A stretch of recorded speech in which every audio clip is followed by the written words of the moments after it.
آج ہم جو مواد ہمارے پاس ہے اس کی روشنی میں ڈونلڈ ٹرمپ کی زندگی اور ان کے سیاسی سفر پر ایک تفصیلی نظر ڈال رہے ہیں۔ ان کا راستہ واقعی بڑا غیر معمولی رہا ہے، مطلب ایک ریئل اسٹیٹ ڈیولپر کے بیٹے سے پھر وہ کاروباری شخصیت بنے، میڈیا سٹار اور آخرکار امریکہ کے 45ویں صدر۔ جی بالکل، اور یہ جو ذرائع ہیں ہمارے سامنے، یہ ان کی پوری کہانی پر ہی روشنی ڈالتے ہیں۔ مطلب ان کی شروعاتی زندگی سے لے کر کاروبار میں جو اتار چڑھاؤ آئے وہ بھی، پھر میڈیا سے کیسے شہرت ملی، سیاست میں قدم، ان کی صدارت کے اہم فیصلے، تنازعات بھی بہت رہے، اور ہاں، عہدہ چھوڑنے کے بعد کی سرگرمیاں، خاص طور پر یہ جو آج کل قانونی مشکلات چل رہی ہیں۔ تو مقصد یہی ہے کہ ان ذرائع میں جو تصویر بنتی ہے اسے سمجھا جائے۔ ٹھیک، تو آئیے شروع کرتے ہیں ان کے ابتدائی دور سے۔ ذرائع بتاتے ہیں کہ ڈونلڈ جان ٹرمپ 1946 میں نیو یارک میں پیدا ہوئے، کوئنز میں۔ والد صاحب فریڈ ٹرمپ، وہ تو پہلے سے ہی ایک کامیاب ریئل اسٹیٹ ڈیولپر تھے۔ تعلیم کا ذکر ہے کہ پہلے نیو یارک ملٹری اکیڈمی گئے اور پھر یونیورسٹی آف پینسلوینیا کے مشہور واٹن سکول سے پڑھا۔ اور پھر 1970 کی دہائی میں انہوں نے والد کا کاروبار سنبھالا، اسے نام دیا دی ٹرمپ آرگنائزیشن۔ ان ذرائع کے مطابق انہوں نے دنیا بھر میں بڑے بڑے پروجیکٹس کیے، hotels, casino, golf courses, luxury apartments, کچھ خود بنائے، کچھ کو بس اپنا نام استعمال کرنے دیا۔ اچھا۔ ہاں، البتہ ذرائع یہ بھی واضح کرتے ہیں کہ ان کے کئی کاروباری اداروں کو کارپوریٹ دیوالیہ پن کا سامنا بھی کرنا پڑا۔ دیوالیہ پن بھی؟ جی، کئی بار۔ لیکن ذرائع یہ بھی کہتے ہیں کہ یہ زیادہ تر کمپنی کی سطح پر تھا، مطلب ان کی ذاتی مالی حیثیت پر شاید اتنا بڑا براہ راست اثر نہیں پڑا۔ سمجھ گئی، کاروبار تو ٹھیک، لیکن مجھے لگتا ہے عوامی شہرت میں سب سے بڑا ہاتھ تو ٹی وی شو دی اپرینٹس کا تھا، وہ جو 2004 سے 2015 تک چلا۔ بالکل بالکل، وہ یور فائرڈ والا جملہ تو زبان زد عام ہو گیا تھا۔ جی، اور ذرائع یہ بھی بتاتے ہیں کہ یہ شو صرف شہرت کے لیے نہیں تھا، اس نے ٹرمپ کی ایک تصویر بنائی، ایک فیصلہ کرنے والے سخت گیر لیڈر کی۔ یہی امیج آپ دیکھیں بعد میں ان کی سیاسی شخصیت بنانے میں بہت کام آئی۔ تو یہ میڈیا پروفائل ایک طرح سے بنیاد بنا سیاست میں آنے کی۔ پھر 2015 میں انہوں نے اعلان کر دیا کہ وہ ریپبلکن پارٹی کی طرف سے صدارتی امیدوار بننا چاہتے ہیں۔ نعرہ تھا میک امریکہ گریٹ اگین، یہ بہت چلا۔ ان کا پلیٹ فارم کیسا تھا، مطلب کیا وعدے تھے؟ دیکھیں، ذرائع کے مطابق پلیٹ فارم واضح طور پر پاپولسٹ اور نیشنلسٹ تھا، یعنی عوام میں مقبول نعرے اور قومی مفاد سب سے آگے۔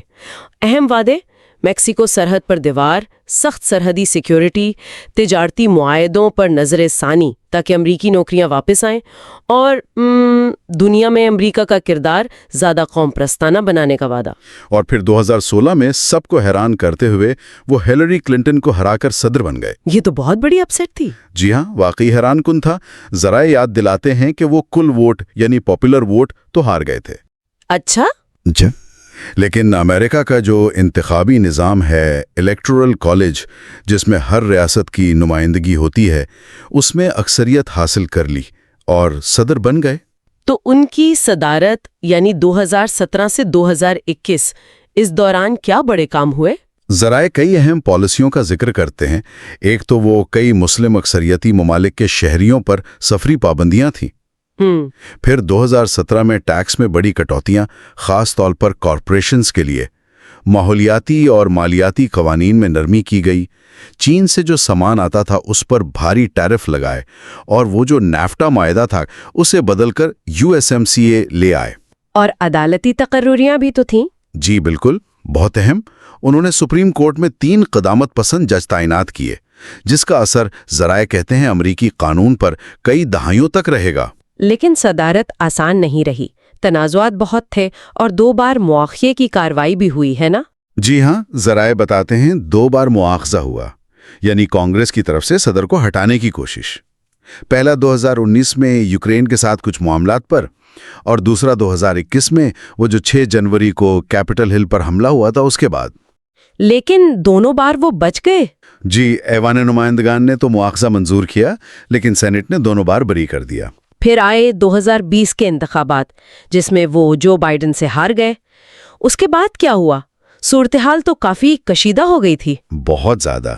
ذرائع کے مطابق انہوں نے نتیجہ ماننے سے انکار کر دیا اور بڑے پیمانے پر دھاندلی کے دعوے کیے جو ثابت نہیں ہو سکے۔ انہوں نے نتائج کو بدلنے کی قانونی اور سیاسی کوششیں بھی کی۔ اور اسی سلسلے میں وہ 6 جنوری والا واقعہ ہوا۔ جی، 6 جنوری 2021 کو جب کانگریس میں نتائج کی توسیع ہو رہی تھی، ان کے حامیوں نے کیپٹل ہل کی عمارت پر حملہ کر دیا۔ پرتشدد واقعہ تھا، ہلاکتیں بھی ہوئیں۔ اوہ! دنیا بھر میں مذمت ہوئی۔ اس کے بعد بڑے سوشل میڈیا پلیٹ فارم جیسے ٹویٹر، فیس بک، انہوں نے ان پر پابندی بھی لگا دی تھی، عارضی طور پر۔ تو صدارت چھوڑنے کے بعد بھی وہ منظر پر ہیں، ان کا اثر و رسوخ کیسا ہے اب، اور یہ قانونی مقدمات جو چل رہے ہیں؟ ذرائع تو یہی بتاتے ہیں کہ وہ اب بھی امریکی سیاست میں بہت اہم ہیں، خاص طور پر ریپبلکن پارٹی میں۔ ان کا اثر بہت گہرا ہے، اور وہ شخصیت ایسی ہیں جو لوگوں کو بہت تقسیم کرتی ہیں، مطلب پولرائزنگ۔ اور مقدمات؟ ہاں، وہ ایک بڑا پہلو ہے۔ ان پر کئی سنگین الزامات ہیں، مجرمانہ بھی، دیوانی بھی، جیسے 2020 کے الیکشن میں مداخلت کی کوشش، خفیہ سرکاری دستاویزات غلط طریقے سے رکھنا، کاروباری دھوکہ دہی، اور ایک وہ ہش منی کیس، یعنی 2016 الیکشن سے پہلے ایک مبینہ تعلق چھپانے کے لیے رقم دینے کا الزام۔ اور اسی کیس میں سزا بھی ہوئی ہے؟ جی، نیو یارک میں 2024 میں اسی ہش منی کیس میں انہیں باقاعدہ سزا سنائی گئی۔ وہ امریکہ کے پہلے سابق صدر ہیں جنہیں کسی سنگین جرم یعنی فیلنی میں سزا ہوئی ہے۔ اتنے سارے قانونی مسائل کے باوجود انہوں نے 2024 میں پھر سے الیکشن لڑنے کا فیصلہ کیا؟ جی بالکل، وہ 2024 میں ریپبلکن پارٹی کی طرف سے نامزدگی کے مضبوط امیدوار کے طور پر سامنے آئے۔ تو اگر ہم خلاصہ کریں، یہ ذرائع ڈونلڈ ٹرمپ کی ایک ایسی زندگی دکھاتے ہیں جو کامیابیوں، ناکامیوں، بے پناہ شہرت، گہرے تنازعات اور مسلسل سیاسی ہلچل سے بھری پڑی ہے۔ بالکل۔